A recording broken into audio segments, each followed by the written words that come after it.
আমি সচরাচর মন খারাপ হলেও কখনো কাঁদি না, কিন্তু আজকে সত্যি বলছি আমার কষ্টটা ভাষায় বোঝাতে পারছি না। তোমরা হয়তো অনেকেই জানো আমার দিনের বেশিরভাগ সময়টাই কেটে যায় এই ছোট ছোট কুকুর বাচ্চাগুলোর সাথে। আজকেও সারাদিন ওদের সাথেই খেলছিলাম, দিয়ে সন্ধ্যাবেলা একটু বাজার গেছিলাম, কিন্তু তখনও বুঝিনি যে এরকম কিছু একটা হয়ে যাবে।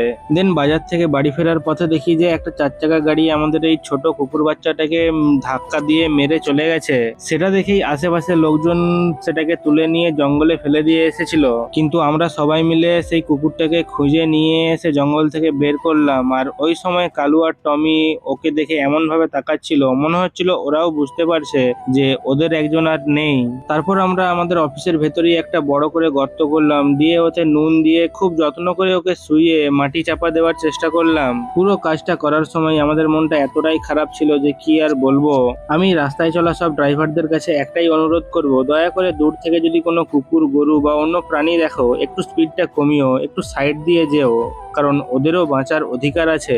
আজ একটা মানুষের কিছু হলে সবাই সাহায্য করতে ছুটে আসে, কিন্তু এই অবলা প্রাণীদের জন্য আমাদের মতো কয়েকজন ছাড়া আর কেউই দাঁড়ায় না। আর কতদিন এভাবে ওরা অবহেলিত থাকবে? সবশেষে একটাই কথা বলবো, রেস্ট ইন পিস টমি।